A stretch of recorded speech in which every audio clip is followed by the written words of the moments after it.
तो अब हम बात कर रहे हैं स्टोरेज क्लासेस।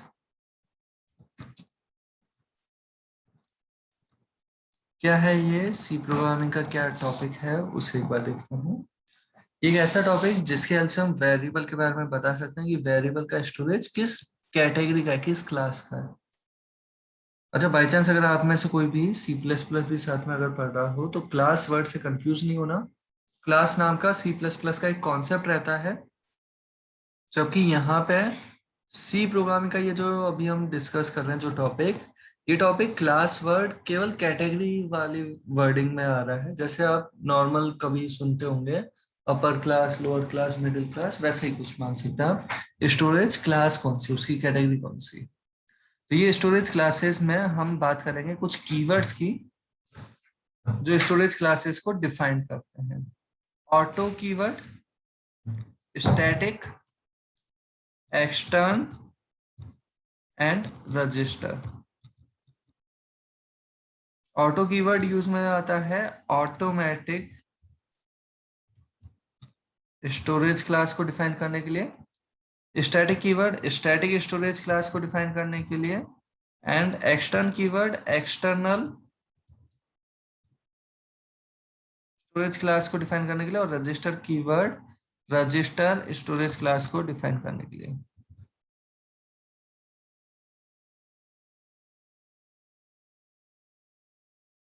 ये कीवर्ड जो अवेलेबल हैं इन्हें काम में लेते कैसे हैं ये स्टोरेज क्लास को डिफाइन करने के लिए। तो नॉर्मल वेरिएबल डिक्लेरेशन या आप किसी भी कंटेनर को डिक्लेयर करना जानते हैं, वेरिएबल, एरे, पॉइंटर जो भी क्रिएट करना है उन सबको आप जानते हैं कि कैसे क्रिएट करना है। कैसे करते आ रहे हैं, जैसे आपने प्रोवाइड किया कहीं पे इंट ए। तो ये जो इंट ए है इससे पहले बाय डिफॉल्ट अप्लाई होता है ऑटो। कहीं पे अगर आप ए नेम का वेरिएबल क्रिएट कर रहे थे तो उससे पहले अपने आप कीवर्ड अप्लाई हो रहा है ऑटो। तो नॉर्मली हम इसे लिखना प्रेफर नहीं करते, क्योंकि अगर ये कुछ भी नहीं लिखें तो अपने आप कौन सी स्टोरेज क्लास है, रहेगी इन चारों में से कोई सी स्टोरेज क्लास। अगर कुछ भी नहीं लिखेंगे तो ऑटो स्टोरेज क्लास कंसिडर हो रही है। ऑटो लिख दिया तो ऑटो स्टोरेज क्लास है ही, ऑटोमेटिक स्टोरेज क्लास। जबकि अगर बाकी आपको कोई और स्टोरेज क्लास देनी है तो बिल्कुल आप वो कीवर्ड स्पेसिफाई कर सकते हैं उस डिक्लेरेशन से पहले, जैसे स्टैटिक या एक्सटर्न या रजिस्टर। एक एक करके हम इन सब की बात कर लेते हैं, आपको आइडिया लग जाएगा। हम इन स्टोरेज क्लासेस के साथ डिस्कस कर रहे हैं कि वो जो वेरिएबल हम क्रिएट कर रहे हैं उस वेरिएबल को मेमोरी कहाँ मिली है, उसकी इनिशियल वैल्यू क्या है, उसका स्कोप कहाँ से कहाँ तक अवेलेबल है, एंड उसका लाइफ टाइम कैसा है। इन सब चीजों को हम अभी डिस्कस करेंगे एक एक करके। तो सबसे पहले हम जो बात कर रहे हैं यहाँ पे ऑटोमेटिक स्टोरेज क्लास की।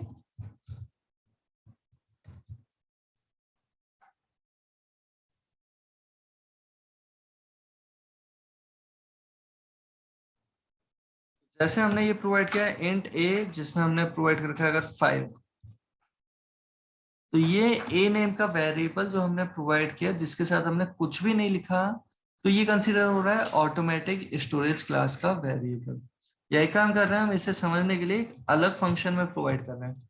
ये फंक्शन जो हमने प्रोवाइड किया F1 नेम का फंक्शन, यहाँ समझें ये F1 नेम का फंक्शन हम डिफाइन कर रहे हैं जहाँ पे पैरामीटर कुछ नहीं भेजा, यहीं पे एक वेरिएबल क्रिएट कर रहे हैं ए नेम का वेरिएबल, जिसे इनिशियल वैल्यू अगर हम 10 देते हैं तो 10 इनिशियल वैल्यू रहेगा।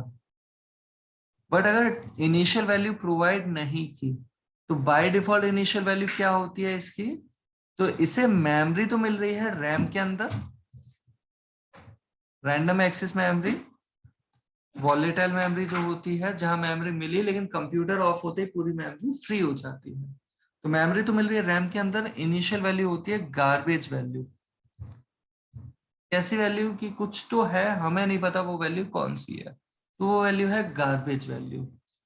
अब यहाँ पे अगर हमने कुछ भी प्रोवाइड नहीं किया तो कुछ तो वैल्यू अवेलेबल है। हम इसे लेकिन ए नेम के वेरिएबल को कहाँ काम में ले सकते हैं, अगर F1 फंक्शन में क्रिएट किया तो केवल F1 फंक्शन में, मेन फंक्शन में क्रिएट किया होता तो मेन फंक्शन में, जो भी थोड़ी देर पहले हमने बात की ही थी, तो इसका जो स्कोप है वो स्कोप है लोकल। लेकिन लोकल स्कोप के साथ साथ लाइफ टाइम क्या चीज आ रही है उसे समझते हैं। तो रैम के अंदर मेमोरी मिलती है, हम अभी तक जितने भी वेरिएबल देखते आ रहे हैं उन सबको मेमोरी मिल रही है। रैम के अंदर आपके वो सिस्टम लैपटॉप कंप्यूटर में जो रैम एग्जिस्ट कर रही है, रैंडम एक्सेस मेमोरी, उसमें मेमोरी एलोकेट हो रही है। गार्बेज इनिशियल वैल्यू रहेगी अगर हम स्पेसिफाई नहीं करते हैं तो। अगर हम स्पेसिफाई कर देते हैं, जैसे हमने 20 दे दिया, प्रिंट करवाएंगे तो कंफर्म हमें पता है कि ए की वैल्यू क्या आने वाली है। यहाँ पे ए की वैल्यू आएगी 20। लाइन चेंज करते हैं तो लाइन चेंज हो जाएगी वैल्यू 20 आने के बाद। गेट सी एच ऐसा कुछ हमने ये प्रोवाइड कर रखा है। जैसे कि हमने कंपाइल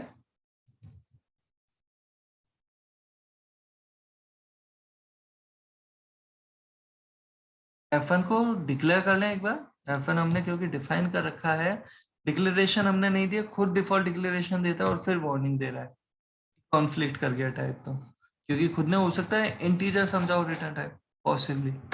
तो यहाँ पे हम डिक्लेरेशन कैसे देते हैं वो तो आपको आइडिया लग ही चुका है। इस तरीके का प्रोवाइड किया, कंपाइल किया, एक्सिक्यूट किया, आउटपुट में आ रहा है 20। ये जो हमारे पास आउटपुट में 20 आ रहा है, ये हमने इनिशियल वैल्यू बता रखी है इसलिए आ रहा है। अगर हमने कुछ भी नहीं बताया होता तो आउटपुट में क्या आ रहा होता, गार्बेज डेटा। और ये गार्बेज डेटा कुछ भी हो सकता है। ये गार्बेज डेटा कुछ भी हो सकता है। ए के अंदर वैल्यू अभी जैसे चांस की बात है, ए के अंदर गार्बेज वैल्यू क्या आई, 0 आई है। हमने प्रिंट किया, प्रिंट होने के बाद वापस लौट के गया, वापस से अगर फंक्शन कॉल करते तो भी समझना, इस पर्टिकुलर फंक्शन कॉल के कारण जब F1 फंक्शन पे आता है, उस वक्त ए नेम का वेरिएबल मिलता है, उसे काम में लेते हैं, लौट के जाते टाइम उसकी मेमोरी कर देते हैं फ्री। फिर वापस से अगर इस फंक्शन पे आता है तो फिर से उसे मेमोरी मिलती है, फिर उसे काम में लेते हैं, उसकी मेमोरी कर देते हैं फ्री। लाइफ टाइम का मतलब, हम यहाँ जो वर्ड काम में ले रहे हैं लाइफ टाइम, एक्चुअली में उस वेरिएबल की जो लाइफ है वो कब से कब तक है।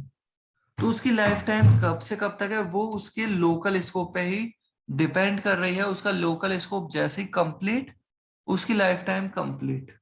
वो फंक्शन जैसी कंप्लीट, वो कंप्लीट हो जाता है। उसे एक बार समझने के लिए हम ऐसा कुछ कर रहे हैं कि ए के अंदर इनिशियली 10 दे रखा है, एंड आप ये जानते ही हैं ए के अंदर अगर 10 हमने प्रोवाइड कर रखा है, हम अगर करते हैं ए पे प्लस प्लस परफॉर्म, तो ए पे प्लस प्लस करने पे क्या होगा, 11 आएगा। प्रिंट किया, प्रिंट हो गया। वापस जब लौट के आएंगे F1 फंक्शन पे, एक नया ए फिर से क्रिएट होगा जिसके अंदर इनिशियल वैल्यू आएगी 10। फिर उसका इंक्रीमेंट होगा, उसकी वैल्यू हो जाएगी 11, और फिर से प्रिंट होने पे 11 प्रिंट हो जाएगा। मतलब इस फंक्शन को भले ही हम बार बार कॉल कर रहे हैं, सेम तरीके की हमें वैल्यू प्रोवाइड कर रहा है, भले ही वहां पे इंक्रीमेंट ऑपरेटर था तो भी। रीजन इसका, इस फंक्शन पे आता है, मेमोरी मिलती है, काम में लेता है, मेमोरी फिर फ्री करके लौटता है, फिर दोबारा से आता है तो एक नई मेमोरी मिलती है, फिर उस मेमोरी को काम में लेता है, फ्री करके फिर चला जाता है। तो लाइफ टाइम उसका कब तक है, जब तक उस पर्टिकुलर फंक्शन उस स्कोप में एग्जीक्यूशन चल रहा है। जैसे ही उस स्कोप का एग्जीक्यूशन कंप्लीट, उसकी life time complete, next time फिर से मेमोरी एलोकेट करता है। कंपाइल किया, एग्जीक्यूट किया, कुछ इस तरीके से 11 11 11 आ रहा है। होपफुली यहाँ तक की बात का आइडिया लगा होगा। हम अब बात कर रहे हैं स्टैटिक जो हमारे पास अवेलेबल है स्टोरेज क्लास इसकी। तो स्टैटिक स्टोरेज क्लास जो अवेलेबल है, इसमें सबसे पहली चीज तो हम जो कहना चाहेंगे, मेमोरी तो रैम में ही मिल रही है बिल्कुल वैसे ही। इनिशियल वैल्यू रहेगी 0 जैसे ग्लोबल वेरिएबल्स के लिए होती है। इसका स्कोप लोकल है लेकिन इसका लाइफ टाइम ग्लोबल अवेलेबल है। तो ग्लोबल वेरिएबल से इसकी सिमिलरिटी देखने को मिल रही है। इसका लाइफ टाइम ग्लोबल रहेगा, स्कोप लोकल रहेगा। अब इस चीज को समझते हैं आराम से। हमने जो अभी एग्जांपल देखा था, इस सेम एग्जांपल को कॉपी किया, पेस्ट किया। अच्छा, इस एग्जांपल में हमने ऑटो कीवर्ड काम में नहीं लिया था ना। कैसे काम में लेते वो एक बार लिख लेते हैं। हमने नहीं लिखा तो भी अपने आप अप्लाई हो रहा था। एक बार हम लिख के भी देख लेते हैं। ऑटो लिखा, कंपाइल किया, सेम वही प्रोग्राम है, आउटपुट 11 11 11 आता है। बिल्कुल उसी तरीके से जैसा अभी बात कर रहे थे कि फंक्शन पे आता है, ऑटोमेटिक स्टोरेज है, यहाँ पे मेमोरी मिलती है, जाते टाइम मेमोरी फ्री कर जाता है, फिर वापस आता है तो वापस मेमोरी मिलती है, काम में लेता है, जाते टाइम फ्री कर जाता है। तो रिजल्ट सेम वही वैल्यू हमें बार बार देखने को मिल रही है, 11 11 11। जबकि इस बार हमने जो प्रोवाइड किया इसे storage class they the static. तो स्टैटिक स्टोरेज क्लास कैसी है? तो पहली चीज, ये रैम में मेमोरी बिल्कुल वैसे ही, इनिशियल वैल्यू जीरो है, अगर हम कुछ भी नहीं देंगे तो अभी तो गार्बेज वैल्यू की तरह भी जीरो दिख रहा। तो वो डिफरेंस तो आप अलग से नोटिस नहीं कर सकते नॉर्मली, क्योंकि गार्बेज में अभी जीरो हो सकता है, बट ये कंफर्म जीरो होगा। स्टैटिक वेरिएबल अगर आप प्रोवाइड कर रहे हैं तो उसकी वैल्यू अगर आपने इनिशियलाइज नहीं कर रखा उसे, तो इसकी इनिशियल वैल्यू बाय डिफॉल्ट जो आएगी वो आएगी जीरो। इसका स्कोप लोकल है। लोकल स्कोप का मतलब ए वेरिएबल यहां पे अगर आप काम में लेना चाहते हैं, यहाँ पे अगर ए नेम का वेरिएबल काम में लेना चाह रहे हैं, एरर शो कर देगा, क्योंकि ए नेम का वेरिएबल मेन फंक्शन में है ही नहीं। इस तरीके का अगर हम प्रोवाइड कर रहे हैं तो बिल्कुल वही बात है जैसे अभी थोड़ी देर पहले हम कह रहे थे कि इसका स्कोप लोकल है। जिस फंक्शन में, जिस स्कोप में उसे डिक्लेयर किया उसी स्कोप में काम में ले सकते हैं। जैसे मेन फंक्शन में डिक्लेयर किया होता है तो मेन में काम में ले रहे होते हैं, F1 फंक्शन में डिक्लेयर किया तो F1 फंक्शन में काम में ले रहे हैं। लेकिन इस पर्टिकुलर स्टैटिक वेरिएबल का लाइफ टाइम ग्लोबल अवेलेबल है। और ग्लोबल लाइफ टाइम का मतलब इस वेरिएबल को मेमोरी एक बार मिली, बार बार नहीं। एक एग्जीक्यूशन जब स्टार्ट हुआ तो इस फंक्शन पे भले ही कितनी भी बार आओ, मेमोरी एक बार मिली, उस मेमोरी को फ्री नहीं किया। मेमोरी फ्री करेगा कब? जब पूरा प्रोग्राम टर्मिनेट होगा तब। तो यहाँ पे क्या हो रहा है, पहले F1 फंक्शन कॉल हुआ, इसकी डेफिनेशन पे गया, मेमोरी मिली, ए नेम के वेरिएबल में इनिशियल वैल्यू 10 है, इंक्रीज करके वैल्यू 11 आ गई, प्रिंट कर रहे हैं तो वैल्यू 11 प्रिंट हो गई, लौट के चला गया। नेक्स्ट टाइम फिर से आता है इस फंक्शन पे, और इस बार कहेगा डिक्लेयर तो फिर से करना ही नहीं है, इनिशियलाइज करना ही नहीं है, क्योंकि ये डिक्लेरेशन विद इनिशियलाइजेशन है, ये असाइनमेंट नहीं है, दोनों में डिफरेंस होता है। ये डेटा टाइप के साथ जब आया तब ये इनिशियलाइज करने का काम है। ये कहता है अगर मेमोरी मिल रही है तो ये इनिशियल वैल्यू देनी है, बट इस बार इसे मेमोरी मिल ही नहीं रही, क्योंकि पिछली बार जब आया था, जब वैल्यू 10 आई थी इनिशियल, इंक्रीज होके 11 हुआ था, 11 प्रिंट हो गया था, लौट के जाते टाइम मेमोरी फ्री की ही नहीं। तो दोबारा से जब आएगा तब ये उसी ए वेरिएबल को काम मिलेगा जिसमें 11 चल रहा था, इंक्रीमेंट करके वैल्यू हो गई है 12, प्रिंट करेगा तो वैल्यू 12 प्रिंट हो जाएगी, एंड नेक्स्ट टाइम 13 प्रिंट हो जाएगी। होपफुली आइडिया लगा होगा। कंपाइल कर रहे हैं, एग्जीक्यूट किया, आउटपुट में आ रहा है 11 12 13। साथ के साथ ये जो वेरिएबल अवेलेबल है, इस वेरिएबल को अगर हम इनिशियलाइज नहीं भी करते तो इस केस में इसकी इनिशियल वैल्यू क्या आएगी? इसकी इनिशियल वैल्यू कंफर्म, अगर हम स्पेसिफाई नहीं कर रहे तो वो वैल्यू आएगी जीरो। इनिशियलाइज हो रहा है जीरो से, तो आउटपुट कैसा आ रहा है? वो आ रहा है 1 2 3। एक बार देख सकते हैं आप इसे। होपफुली यहाँ तक की बात का आप सभी को कुछ आइडिया लगा होगा।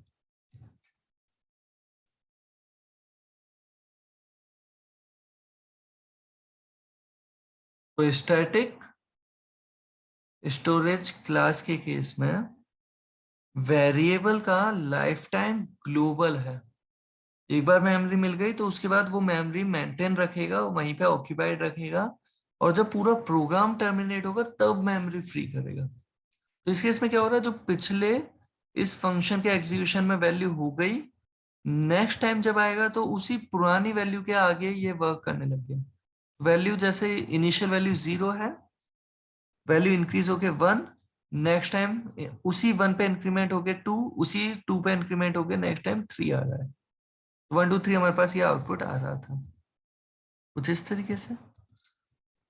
तो ये दोनों स्टोरेज क्लासेस होपफुली आपको आइडिया लगा होगा। अब हम जो बात कर रहे हैं वो है हमारी एक्सटर्नल स्टोरेज क्लास। और ये स्टोरेज क्लास एक ऐसी स्टोरेज क्लास है जो कहती है ये वेरिएबल को केवल डिक्लेयर कर रहे हैं, डिफाइन नहीं कर रहे। वेरिएबल डिक्लेरेशन और वेरिएबल डेफिनेशन दोनों के लिए हमने अभी तक यही स्टेटमेंट देखा है, जिसे नॉर्मली हम वेरिएबल डिक्लेरेशन बोल देते हैं। बट अभी हम कहना चाह रहे हैं कुछ चीज, वो क्या? वेरिएबल डिक्लेरेशन का मतलब तो है फंक्शन की तरह ही, डिक्लेयर करने का मतलब है इंफॉर्मेशन देना कि इस नेम का वेरिएबल एग्जिस्ट करेगा। कंपाइल टाइम के लिए एक तसल्ली प्रोवाइड करने का काम है कि हाँ, इस नेम का, ए नेम का वेरिएबल एग्जिस्ट करेगा। वो है वेरिएबल का डिक्लेरेशन, एक तसल्ली दे दी कंपाइलर को कंपाइल टाइम पे कि एरर शो ना करे जिससे। जबकि वेरिएबल डेफिनेशन का मतलब क्या? तो सेम स्टेटमेंट अभी तक जो हम देखते आ रहे हैं एग्जांपल्स, उन सभी एग्जांपल्स में सेम स्टेटमेंट वेरिएबल डिक्लेरेशन का काम कर रहा है, और सेम स्टेटमेंट वेरिएबल डेफिनेशन का मतलब मेमोरी एलोकेट करने का। जैसे फंक्शन डिफाइन कब होता है? तो फंक्शन वर्किंग को रिप्रेजेंट करता है, तो वर्किंग जब मिलेगी वही उसकी डेफिनेशन कहलाएगी। वेरिएबल के केस में वेरिएबल क्या है? एक कंटेनर, जब उसे मेमोरी मिलेगी तो वो उसकी डेफिनेशन कहलाएगी। और ये मेमोरी कब मिलती है? एग्जीक्यूशन टाइम पे। तो अभी तक जो हम देखते आ रहे हैं, एग्जीक्यूशन टाइम या रन टाइम भी हम कह सकते हैं, तो यहाँ पे सेम स्टेटमेंट वेरिएबल डिक्लेरेशन भी था, वेरिएबल डेफिनेशन भी था। कंपाइल टाइम पे वही स्टेटमेंट इंफॉर्मेशन देता है वेरिएबल की, और वही स्टेटमेंट एग्जीक्यूशन टाइम पे मेमोरी एलोकेट करता है। बट अब हम बात कर रहे हैं एक्सटर्न कीवर्ड के साथ वेरिएबल का डिक्लेरेशन, ऐसा डिक्लेरेशन जो वेरिएबल डेफिनेशन नहीं दे, मतलब जो मेमोरी एलोकेट ही नहीं करे। और जब मेमोरी ही एलोकेट नहीं कर रहा, तो ये अपनी इनिशियल वैल्यू बताएगा ही नहीं। जब इसकी मेमोरी नहीं तो इसकी वैल्यू ही नहीं, और जब इसकी वैल्यू ही नहीं, मेमोरी ही नहीं, तो मेमोरी कब तक वाली जो बात है वो बात भी नहीं एक्चुअली। तो मेमोरी कब तक बनी रहेगी वो ये डिसाइड कर ही नहीं सकता। तो एक्सटर्न क्या है? एक्सटर्न एक तसल्ली देने का तरीका है। ये तसल्ली क्या? ये तसल्ली ऐसी कि एक्सटर्नली कहीं और से मेमोरी मिल रही होगी। एग्जाम्पल के लिए अगर हम देखें, तो एग्जाम्पल हमने जो बात की थी ग्लोबल वेरिएबल की, होपफुली आपको ध्यान होगी ग्लोबल वेरिएबल की बात। फॉर एग्जाम्पल हम ये F1 फंक्शन को भी हटा रहे हैं, इस एग्जाम्पल को बहुत छोटा सा बना रहे हैं। कुछ इस तरीके का हम प्रोवाइड कर रहे हैं कि मेन फंक्शन के अंदर हम एक वेरिएबल की वैल्यू प्रिंट करना चाहते हैं। एक ऐसा वेरिएबल जो ग्लोबल वेरिएबल है, सपोज ए नेम का, उसकी वैल्यू अगर प्रिंट करनी है तो कुछ ऐसा ही देते हैं। अब ये ग्लोबल वेरिएबल हम जैसा डिस्कस कर चुके हैं ऑलरेडी, ग्लोबल वेरिएबल क्रिएट कहाँ कर सकते हैं? जैसे यहाँ इंट ए, और ए के अंदर हम प्रोवाइड क्या कर रहे हैं? जैसे 20 प्रोवाइड कर रहे हैं, इनिशियल वैल्यू जो आप ग्लोबल वेरिएबल को देना चाह रहे हैं। हम इस मेन फंक्शन के अंदर, इस पर्टिकुलर मेन फंक्शन के अंदर हम जो प्रोवाइड कर रहे हैं ए नेम के वेरिएबल को, इसे प्रिंट करना है। ये वेरिएबल कौन सा? जो लाइन नंबर 3 पे अवेलेबल है, ए नेम का ग्लोबल वेरिएबल, उसी की वैल्यू प्रिंट करना चाह रहे हैं। और ये वर्क कर रहा है, ऑलरेडी हमने देखा है। इस तरीके से हम ऐसा कुछ प्रोवाइड करते हैं, जैसे ये इस तरीके से हमने दिया, कंपाइल किया, एग्जीक्यूट किया, वैल्यू 20 आ रही है।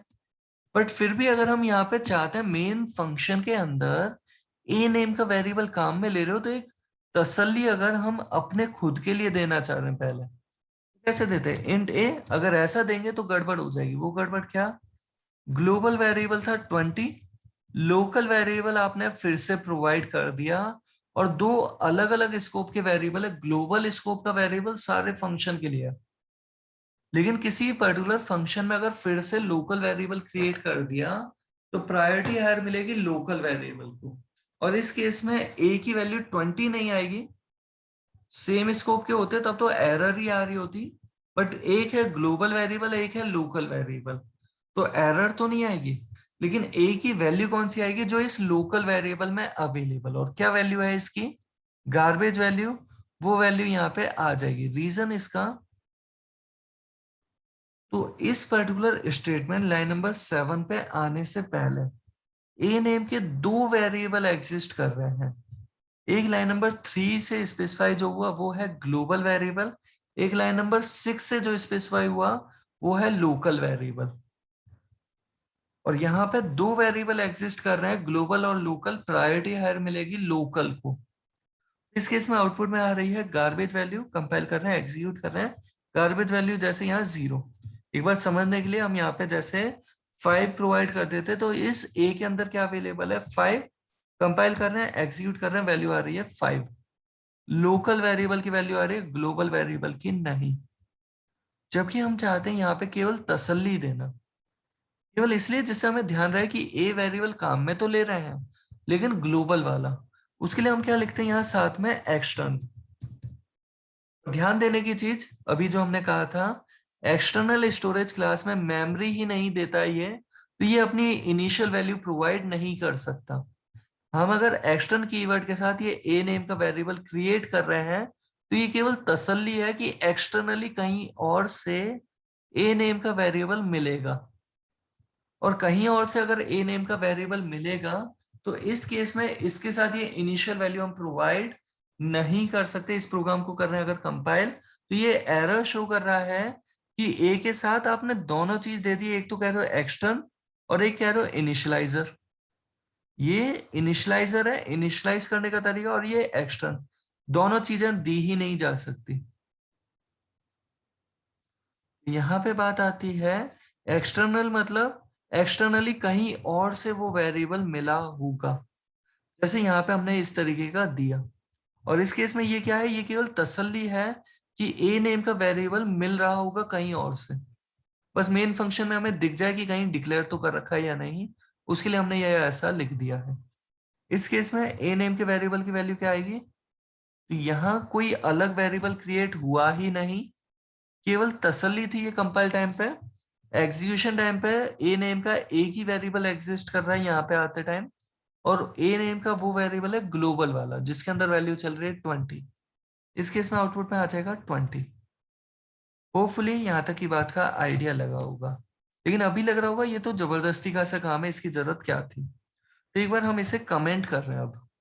अब एक बार बात करते हैं, ग्लोबल वेरिएबल ऐसे दे रखा, वर्क कर रहा था, वैल्यू 20 आ रही थी। 20 की जगह जैसे 25 दिया होता, ये वैल्यू भी आ रही है। लेकिन एक बार ग्लोबल वेरिएबल के कॉन्सेप्ट को थोड़ा ध्यान दिलाते हैं।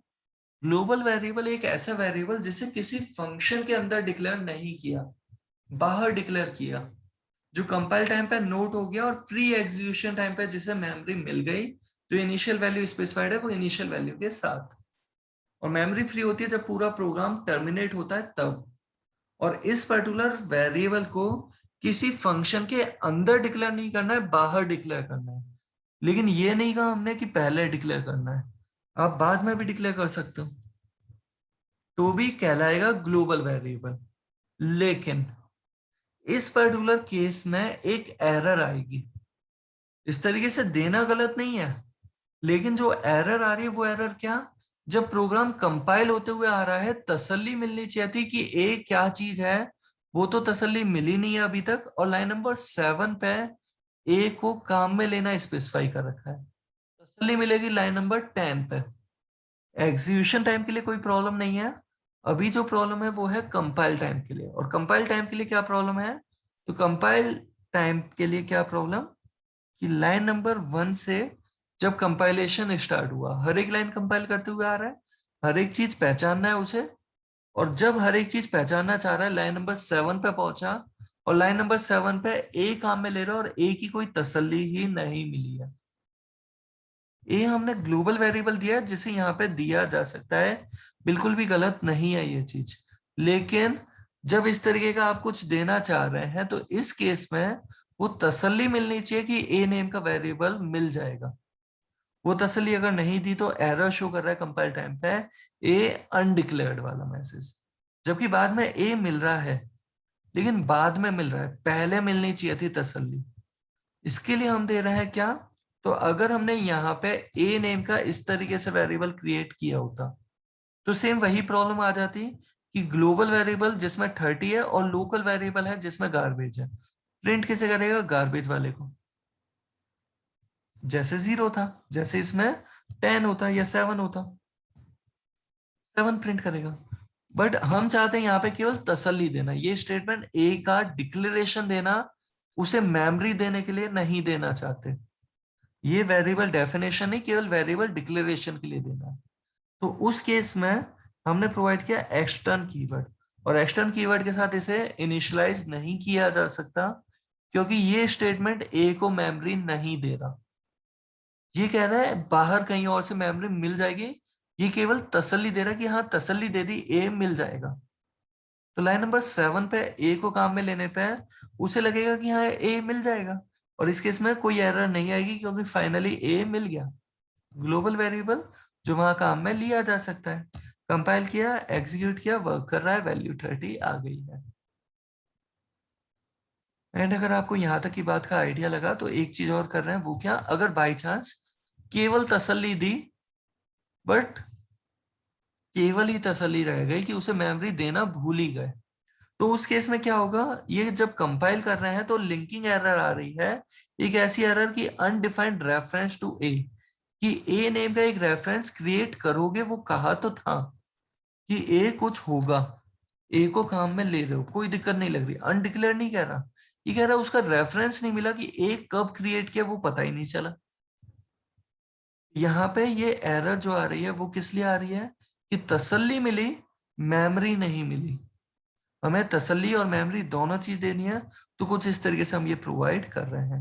होपफुली यहाँ तक की बात का आइडिया लगा होगा। बाकी इसे कंपाइल किया हमने, एंड इस पर्टिकुलर को एग्जीक्यूट कर रहे हैं तो वर्क कर ही रहा था, वैल्यू। ये है हमारी एक्सटर्नल स्टोरेज क्लास, जहां मेमोरी मिलती ही नहीं, किसी और के भरोसे पे मेमोरी ले रहा होता है, जैसे normally most of the times global variable वाली मेमोरी। रजिस्टर स्टोरेज क्लास की अगर बात करें तो ये बिल्कुल ऑटो स्टोरेज क्लास की तरह ही अवेलेबल है, जहां initial value garbage, scope local, life time local available है, लेकिन मेमोरी जो मिल रही है वो मेमोरी मिल रही है सीपीयू रजिस्टर्स में। मेमोरी मिल रही है, वो मेमोरी मिल रही है रजिस्टर में। तो एक चीज यहाँ पे जो हम बात कर रहे हैं रजिस्टर स्टोरेज क्लास, ये स्टोरेज क्लास बिल्कुल ऑटो की तरह है, तो डिफरेंस तो हमें अलग से नहीं दिखने वाला, ऑटो की तरह ही कंसीडर है, मेमोरी अलग अलग जगह पे है। लेकिन रजिस्टर स्टोरेज क्लास का फायदा तो है ऐसा कि रैम में जो मेमोरी मिली, उसे कुछ भी अगर ऑपरेशन परफॉर्म करने होते हैं तो पहले एक्चुअल जो कॉन्सेप्ट होता है ऑपरेशन परफॉर्म करने वाला सिस्टम पे, वो ऐसा होता है कि जिस भी वैल्यू पे ऑपरेशन करना है पहले उसकी कॉपी रजिस्टर में लेके आओ, रजिस्टर में वो ऑपरेशन करो, फाइनली वहां मेमोरी पे वो डेटा चेंज करवा दो। मतलब ओवरऑल फाइनल ऑपरेशन परफॉर्म हो रहे होते हैं रजिस्टर्स की हेल्प से। तो रैम में मेमोरी मिल रही थी तो उस केस में वो ऑपरेशन थोड़ा सा स्लो था रजिस्टर के कंपैरिजन में, या कहते हैं रजिस्टर स्टोरेज क्लास में ऑपरेशन कंपैरेटिवली थोड़े फास्ट होंगे, लेकिन सीपीयू के अंदर रजिस्टर्स लिमिटेड होते हैं। जैसे सपोज करो आपके जो सिस्टम है, कंप्यूटर लैपटॉप जो अवेलेबल है, उसमें नंबर ऑफ रजिस्टर सपोज 16 है, या सपोज 32 या 64 रजिस्टर्स अवेलेबल है, तो भी कहीं ना कहीं वो लिमिट तो अवेलेबल है कि कितने रजिस्टर्स पॉसिबल है। तो नंबर ऑफ रजिस्टर्स अगर लिमिटेड है, अगर उससे ज्यादा वेरिएबल क्रिएट करना चाहते हैं रजिस्टर स्टोरेज क्लास में, तो मेमोरी नहीं मिलेगी, तो फायदा ही नहीं है। वहीं अगर बात कर रहे हैं रजिस्टर जो अवेलेबल हैं भी, उनकी मेमोरी का साइज भी लिमिटेड है। जैसे सपोज करो वो मेमोरी का साइज इंटीजर के साइज की तरह अगर अवेलेबल है, तो उस केस में आप डबल डेटा टाइप या लॉन्ग डबल जैसे वेरिएबल को अगर मेमोरी एलोकेट करना चाहते हैं, उनकी मेमोरी अगर रजिस्टर में मिल ही नहीं सकती, तो फिर से प्रॉब्लम आ गई। मेमोरी की लिमिट है, नंबर ऑफ रजिस्टर्स की भी, और मेमोरी साइज की भी लिमिट है। इस कारण से रजिस्टर्स कम काम में लिए जाते हैं, बट फास्ट ऑपरेशंस के लिए काम में लिए जा सकते हैं। जैसे बहुत सी एप्लीकेशंस में काम में लिए जाते होंगे, जो बूटिंग टाइम वाली एप्लीकेशंस हैं, जैसे आप जब सिस्टम ऑन करते हैं तब बूटिंग प्रोसेस जो परफॉर्म होती है, उस वक्त वाली एप्लीकेशंस के लिए, ड्राइवर्स के लिए रजिस्टर काम में लिए जा रहे होंगे। या वायरस या एंटीवायरस जैसे ऑपरेशंस के लिए भी हो सकता है रजिस्टर काम में लिए जा रहे होंगे। पर नॉर्मली हमारे जो प्रोग्राम जो हम इस कोर्स के ड्यूरेशन में लर्निंग फेज में कंसीडर कर रहे हैं उनके लिए रजिस्टर इतने इंपॉर्टेंट नहीं है। बस एक बार एग्जांपल के लिए हम देख रहे हैं एग्जांपल, ऐसा एग्जांपल जहां पे हमने एक वेरिएबल क्रिएट किया से रजिस्टर एंड ए या आई, और इस वेरिएबल आई को हमने कुछ ऐसा प्रोवाइड कर दिया। फास्ट एग्जीक्यूशन करना चाहते हैं इसलिए हमने एग्जांपल में लूप ले लिया बस, बाकी ऐसा कोई इंपॉर्टेंस नहीं है लूप की यहाँ पे। और फास्ट एग्जीक्यूशन जैसे हमने यहाँ 2000 दे दी ये वैल्यू आई प्लस प्लस करते हुए प्रिंट करवा रहे हैं ये वैल्यूज। रजिस्टर पे ऑपरेशन कंपेरेटिवली फास्ट रहते हैं। परसेंट डी की हेल्प से प्रिंट कर रहे हैं, स्पेस से सेपरेट करते हुए आई की वैल्यू प्रिंट कर रहे हैं। ठीक है, हमने कंपाइल एंड सेव कर लिया, जैसे कंपाइल किया एग्जीक्यूट किया तो आउटपुट कुछ ऐसा आ गया, पूरी वो वैल्यू आ गई हमारे पास 1 से लेके 2000 तक हमने ये डेटा प्रिंट कर दिया। जो भी हमारा डेटा था ये पूरा डेटा हमने प्रिंट करवा दिया। तो होपफुली आइडिया लग गया होगा। ये एग्जीक्यूशन फास्ट है, बट हाँ फास्ट एक्चुअली में वो रैम वाले भी हमारे लिए तो फास्ट ही है, काफी तेजी से ही परफॉर्म करता है सिस्टम तो ऑपरेशन। तो हमारा काम most of the time RAM वाले वेरिएबल से ही चल रहा होगा। तो रजिस्टर स्टोरेज क्लास काम में लेना चाहो ले सकते हो, कंपलसरी नहीं है। एक बार इसका आप स्क्रीनशॉट लेना चाहें तो स्क्रीनशॉट भी ले सकते हैं। ये हमने बात की है स्टोरेज क्लासेस की, automatic storage class, static storage class, external storage class and register storage class. और अब एक बार हम जो बात कर रहे हैं एक छोटे से सिंपल से टॉपिक की, वो है रिकर्जन। रिकर्जन क्या है? तो रिकर्जन एक टॉपिक है जहां फंक्शन की डेफिनेशन में उसी फंक्शन का कॉल आ जाए, वो है फंक्शन का recursive approach. Same function definition में उसी का कॉलिंग स्टेटमेंट अगर अवेलेबल हो रहा है तो वो है हमारा रिकर्जन। अब रिकर्जन का एक एग्जांपल, एक छोटा सा एग्जांपल पहले अगर हम कंसीडर कर रहे हैं तो बात कुछ ऐसी जैसे हमने एक एग्जांपल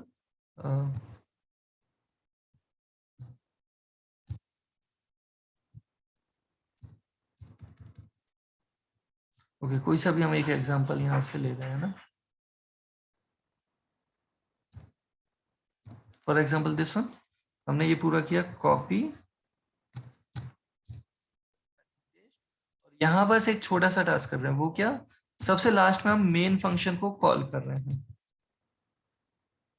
टास्क हमारे अलग अलग हो सकते हैं, सम ऑफ टू नंबर्स में भी आप ऐसा करके देख सकते हो, या एक छोटे सा एग्जांपल के साथ अगर बात करें तो पूरा हमने हटा दिया, हमने केवल इतना सा किया प्रिंट